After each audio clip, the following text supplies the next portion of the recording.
আল্লাহ আল্লাহ আল্লাহ আল্লাহ আল্লাহ আল্লাহ আল্লাহ।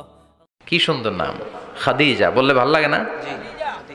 প্রথম নারী যিনি কালিমা পড়ে ইসলাম ধর্ম গ্রহণ করেছেন আমাদের আম্মা জান, বিশ্বনবীর প্রথম বউ। 25 বছর বিশ্বনবীর সাথে সংসার করেছেন, 3 বছর বিশ্বনবীর সাথে জেল খেটেছেন শিয়াবে আবি তালেবে। কেমন বউ! জামাইও জেলখানায়, বউ জেলখানায়। বিশ্বনবীর সবগুলো বাচ্চা সন্তান ছেলে মেয়ে এই মহিলার গর্ভ থেকে এসেছে, একজন ছাড়া ইব্রাহিম। ইব্রাহিম বিশ্বনবীর আরেক বউ মারিয়ার গর্ভে এসেছে, বাকি সব খাদিজার গর্ভে। যে আমরা ফাতেমা, বিশ্বনবীর কন্যার নাম কি? ফাতেমার মায়ের নাম কি? খাদিজা। সুবহানাল্লাহ। ফাতেমা, রুকাইয়া, উম্মে কুলসুম, জায়নাব, এই 4 জনের মাই খাদিজা। আবার আব্দুল্লাহ, কাসেম, এদের মায়ের নামও খাদিজা। বিশ্বনবীর সব সন্তান এসেছে খাদিজার পেট থেকে। বরকত বেশি না কম? বেশি। বিশ্বনবী ভয় পেলে খাদিজার কাছে গেলে ভয় কেটে যেত, সাহস যোগাতেন, শেল্টার দিতেন, ছাতার মতো মাথার উপরে দাঁড়িয়ে থাকতেন। আল্লাহু আকবার। বিশ্বনবী বলতেন, রুজিক তো হুব্বাহা, খাদিজার ভালোবাসা আমার অন্তরে আল্লাহ রিজিক হিসেবে দিয়েছে। আবার বিশ্বনবী বলতেন, আল্লাহ যেই কিয়ামতের দিন বন্ধু বন্ধুরে চিনবে না, ভাই ভাইরে চিনবে না, কেউ কাউরে চিনবে না, ওই কঠিন দিনে আমি আমার খাদিজারে যেন ভুলে না যাই, আমার খাদিজারে যেন দেখা মাত্রই চিনতে পারি এটা আমার খাদিজা। খাদিজাকে নিয়ে মা আয়েশা একদিন একটা কটু কথা বলেছিল। ও নবী, কবে আপনার এই বুড়ি মহিলা, বুড়ি বউ খাদিজা ইন্তেকাল করেছে, তারপরে কত সুন্দরী সুন্দরী বউ আমরা এসেছি, আমগরে ভালো লাগে না? খালি বুড়ির কথা কম কেন? খালি ওই বুড়ির কথা স্মরণ করেন। আমরা আছি, আমাদের দিকে তাকান, আমরা কত সুন্দরী, আমরা কত ভালো। বিশ্বনবী রেগে গেলেন, মা আয়েশাকে এইভাবে ধরলেন। জীবনে কোনোদিন কোনো স্ত্রীর গায়ে হাত তোলে নাই, শুধু ওই দিন মা আয়েশাকে এইভাবে ধরেছিলেন আর বলেছিলেন, আয়েশা খবরদার, জীবনে এই কথা বলবা না। আমার খাদিজা আমার বিপদের দিনের সঙ্গিনী, তোমরা আমার সুখের দিনের সঙ্গিনী। তোমরা কেউ আমার সাথে জেল খাটো নাই, খাদিজা আমার সাথে জেল খেটেছে 3 বছর। কয় বছর? 3 বছর। খাদিজা যখন ইন্তেকাল করলো, বিশ্বনবী কবর দিলেন, দোয়া করলেন আর কাঁদলেন। সাহাবারা দোয়া শেষে চলে যায়। আবু বকর বললেন, নবী কবর দেয়া হলো, খাদিজাকে দোয়া করা হলো, এবার চলেন। বিশ্বনবী তবুও যান না। বিশ্বনবী বললেন, আবু বকর তোমার মনে চায় তুমি ঘরে ফিরে যাও, আমি যাব না, আমি দাঁড়িয়ে থাকবো। খাদিজার কবরের 3টা প্রশ্নের জবাব আমি বিশ্বনবী দিয়ে তারপরে ঘরে ফিরে যাব। সাইয়েদনা জিবরাইল এসে বললেন, নবী আর কান্না করবেন না, আর দাঁড়িয়ে থাকবেন না, আর বায়না ধরবেন না, বন্ধুর সাথে চলে যান। খাদিজার কবরের 3টা প্রশ্নের জবাব নিয়ে আপনার টেনশনের দরকার নাই। টেনশন কার? আপনি তাড়াতাড়ি চলে যান। আপনার স্ত্রী খাদিজা যদি কবরের 3টা প্রশ্নের জবাব দিতে কোনো ভুল করে ফেলে, আরশের উপর থেকে আল্লাহ নিজেই জবাব দিয়ে দিবে। আল্লাহু আকবার। কি মহিলা ছিল! বিশ্বনবীকে সবসময় আগলে রেখেছে, শেল্টার দিয়েছে, প্রতিভক্ত ছিল। খাবার নিয়ে বিশ্বনবীর জন্য এদিক সেদিক যেতেন, বিশ্বনবী না আসলে খেতেন না। বিশ্বনবীকে কলিজার চাইতো বেশি ভালোবাসতো, পতি যা বলবে তাই শুনতো। ও মায়েরা, খাদিজাতুল কুবরার জীবনী থেকে আপনাদের জন্য শিক্ষা হলো পতিভক্তি। কি ভক্তি? এখন পতিভক্তি নাই, আমরা করি নারী ভক্তি। এখন নারী নির্যাতন কমে গেছে বাংলাদেশে, বেড়ে গেছে পুরুষ নির্যাতন। কথা কন। এখন আমরা ভক্তি করা লাগে, আমরা ভক্তি না করলে ঘরে খাওয়ান নাই, এরকম ঝামেলা আছে না নাই? কথা বলেন। আপনাদের নাগাইশের মহিলারা অনেক ভদ্র, নাগাইশের মহিলারা নিশ্চয়ই পতিকে অনেক ভক্তি করে। মায়েরা, বোনেরা, আপনার স্বামী যদি আপনার উপরে নাখোশ থাকে, আপনার ইবাদত আপনাকে বাঁচাতে পারবে না। বিশ্বনবী ফাতেমাকে বললেন, ফাতেমা তুমি বিশ্বনবীর মেয়ে হতে পারো, কিন্তু আলী যদি তোমার উপরে নাখোশ থাকে, তোমার সব শেষ, সব শেষ।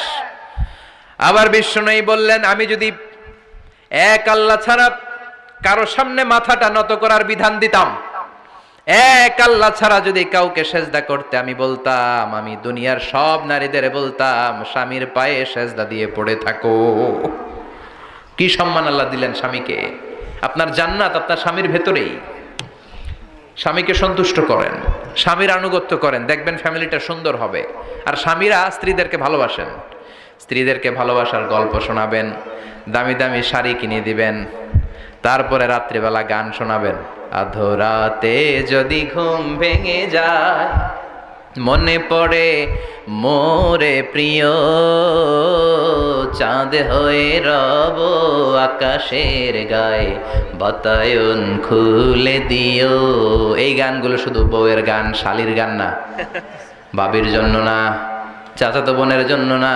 উল্টাপাল্টা জায়গায় করলে গুনাহ আছে না নাই? স্ত্রীর সাথে প্রেম নিবেদন করেন, ভালোবাসা নিবেদন করেন, সংসারটারে শান্তিপূর্ণ করে দিবে কে? তার মানে খাদিজাতুল কুবরার জীবনে থেকে শিক্ষা কি? বললা গেছি কি শিক্ষা? প্রতিভক্তি। কি ভক্তি? স্বামীকে ভক্তি করা লাগবে। মদিনার জমিনে সবচাইতে গরিব সাহাবীর নাম ছিল সাইয়েদনা বেলাল আল হাবাশী রাদিয়াল্লাহু তাআলা আনহু। বিশ্বনবীর খাস মুয়াজ্জিন, ইথিওপিয়া থেকে ইসলামের সুশীতল ছোঁয়ায় এসে মদিনায় বিশ্বনবীর হাতে হাত রেখে কালিমা পড়ে মুসলমান হয়েছে। দেখতে ছিল কুচকুচে কালো, কিন্তু হৃদয়টা ছিল সাদা। মদিনার সবচাইতে গরিব সাহাবী। লজ্জাস্থান ঢাকার মতো একটা লুঙ্গি ছিল, এছাড়া আর কিছু ছিল না। শুধু আমাদের লজ্জাস্থান ঢাকার মতো একটা লুঙ্গি আছে, আর কিছু নাই। এরকম কে কে আছেন? হাত তোলেন। কেউ নাই। তার মানে আল্লাহ আমাদের অনেক দিয়েছে, ঠিক কিনা? মদিনার সবচেয়ে গরিব সাহাবীর নাম বেলাল রাদিয়াল্লাহু তাআলা আনহু। লজ্জাস্থানটা ঢাকার কাপড় ছাড়া তার কিছু ছিল না। ওই বেলাল রাদিয়াল্লাহু তাআলা আনহুকে ডেকে বিশ্বনবী বললেন, আনফিক ইয়া বেলাল, ও বেলাল তুমিও আল্লাহর রাস্তায় দান করো। আনফিক ইয়া বেলাল লা তাখশা মিন যিল আরশি ইকলালা, ও বেলাল আল্লাহর ধনভাণ্ডারে কমতি নাই, তুমি দান করো, তোমারও বাড়ায়া দিবে কে?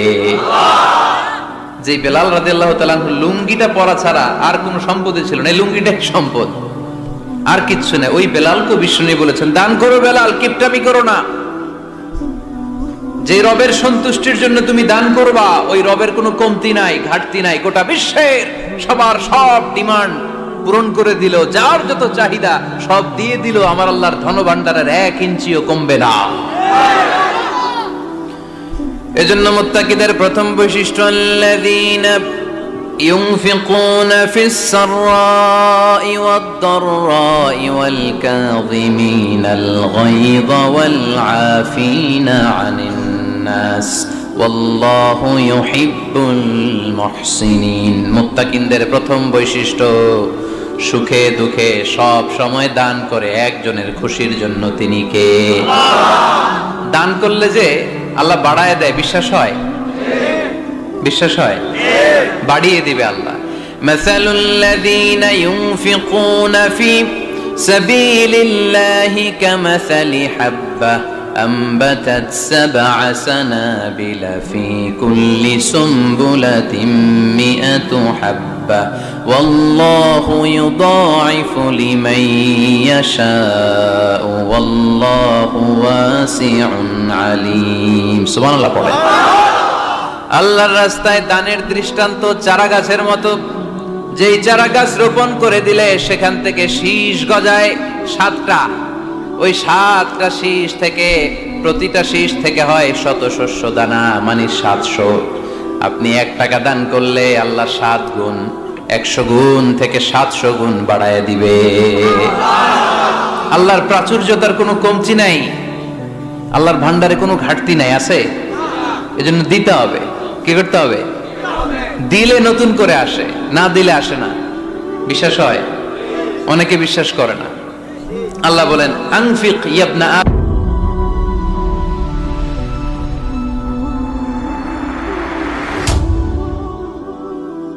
আদম উনফিক আলাইক, এই বনি আদম দাও, দিলে আমিও দেব।